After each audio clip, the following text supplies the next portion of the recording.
Grade 5 class. Teacher, Mrs. Lauralee R. Vergara. Let us pray. Dear Heavenly Father, thank you for this wonderful day. Thank you for the gift of life and all the lessons. We are grateful for the chance to learn and grow. Please bless our teachers as they guide us, and help us to listen, work hard, and be kind to one another. Fill our hearts with joy, our minds with knowledge, and our spirits with peace. May we use both love to make the world a better place. These all we pray in Jesus' name.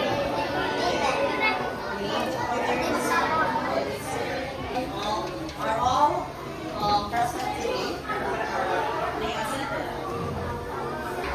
So before we start our lesson, we will review first what we have learned or what we have discussed a while ago, our lesson Monday. Okay, so can we read the sentence carefully? Okay, can we read? Anyway, volunteer to read the first sentence on the board. Yes. So, how about on the second sentence? Yes, Nathaniel.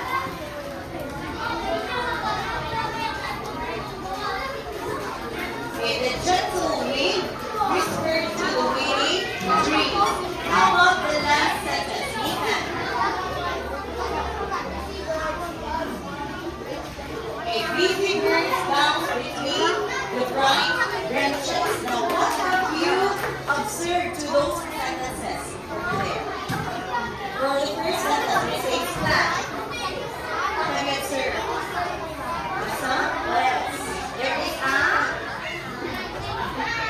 Yes, when there is water, what happened?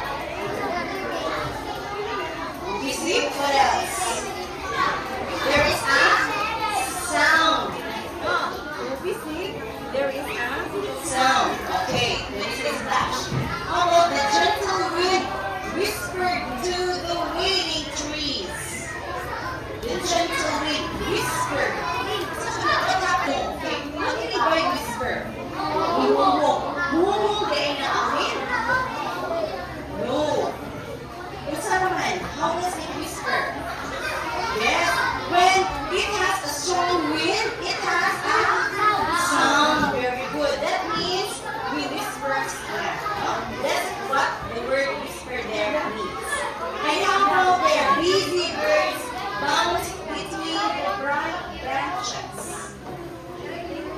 Busy birds bounce between the bright branches. What do you mean by bounce? Yes, the bus music. They transfer from what? One branch to another branch. So let's have the listening activity. Okay. We have to listen to the sounds around us. Listen carefully to the sound that I will be playing. We're going to guess the sound of nature. Yes, what is it? Yes. It is a rain. Very good. It is a rain. Yes, the answer is correct. It's a rain. Next, we listen carefully to other sound around us. Okay, number 2.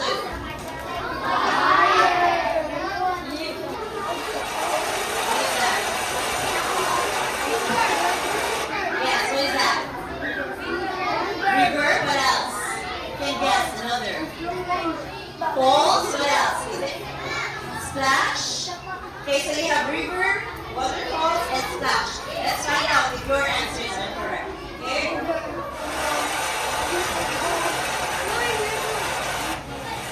Yeah, the answer is waterfall. It is the sound of a waterfall. Okay. Next. Have you visited a waterfall? How about this one? What is that? Wind. What else? Air. Okay. Answer is wind. Okay.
about the waves?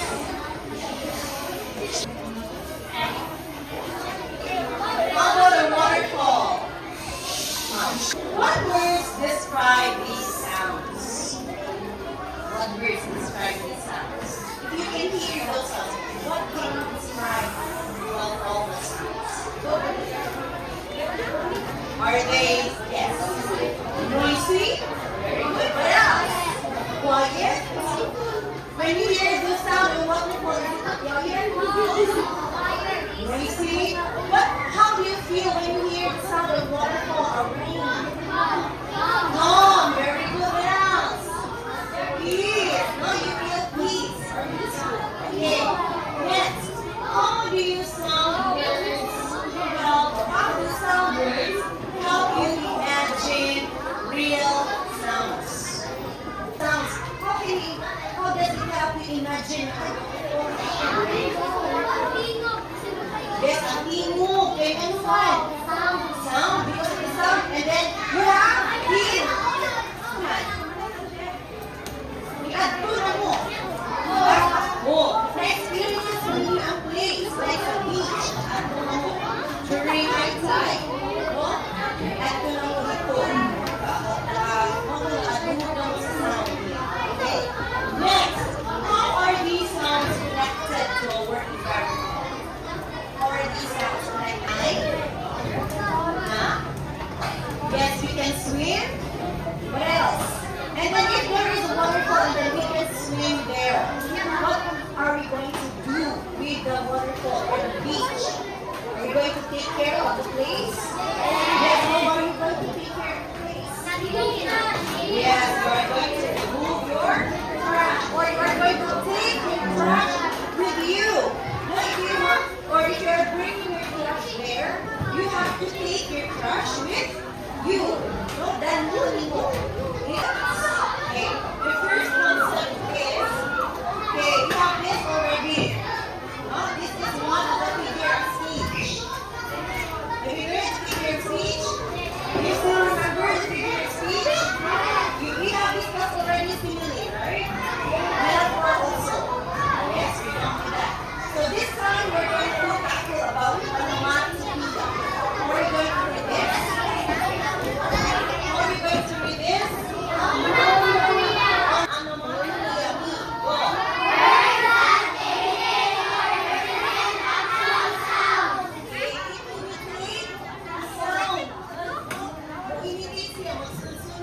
Sound. Say for example, yes, what is this sound coming from? B. Very good. How about this splash? Water. What bang? You see, or it can be fireworks. Very good. Yes. Isa na to against me. How about clam? What's a clam? Everybody read clam. Where does this word sound, this sound come from? Bell, very good. And whisper. Ring. Okay. So can you read the sentences here for number one that use the word or the sound buzz? Okay, everybody read. Ready?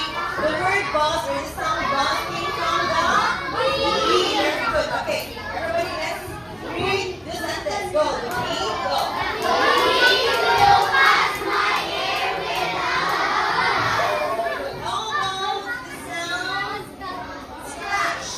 Okay, read. Go together. Go.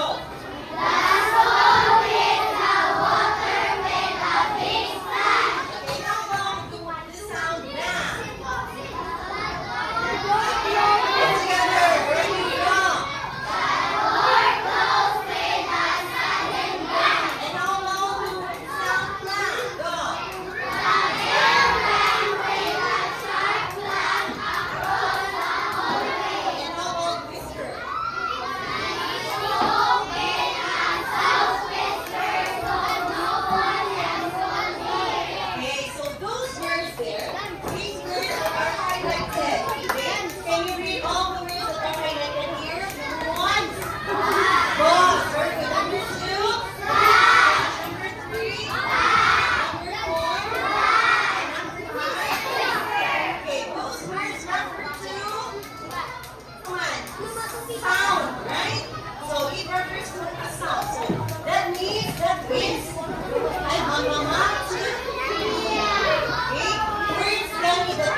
Yes, very good. So when you say personification, it is a sound device and figure of speech that gives human what? Actions or qualities.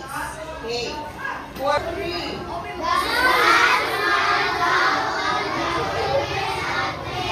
Does the sun have a mouth? No.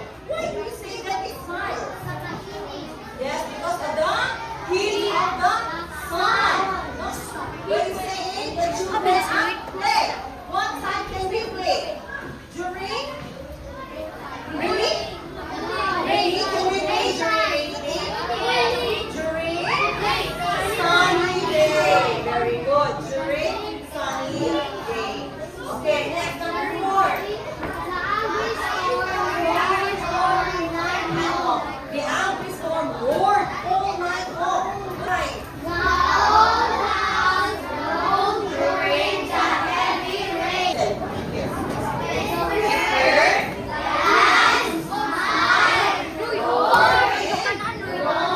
Okay, so those are some of the human actions or qualities that we give to the non-human things. Like for example, sa may mga non-human things yan, number 1. Sa may non-human things, number 1, if you have activities or qualities. Green, very good. How about number 2? Green, very good. How about number 3? How about number 4? Number 5? Okay, very good. So human actions or qualities to non-living things, what do you call that? Figure of speech? Personification. Part of our lesson, which is the application. We're grouping it into 3. Okay, for group 1, this is what we're going to do. Okay, we're going to identify the sound. Okay, so the instruction says, read each sentence aloud. Learners match the situation with the sound device. Then balls meet the bees who around the moving colors. Classmates. Okay, and next, for group 2, okay, for group 2, we're going to give, please read group 2. Real life. Okay, I'm going to ask learners to complete the sentence orally or in writing. Okay, this, I mean, how you complete one sentence. Okay, what is the sentence?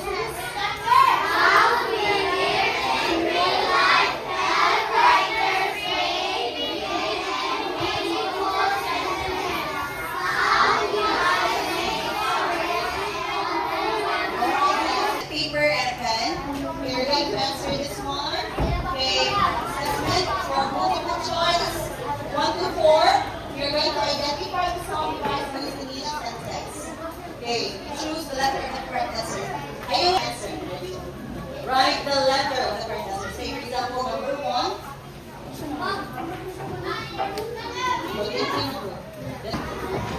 Okay, concluding activity. Okay, quotation of the day. Read. Together, please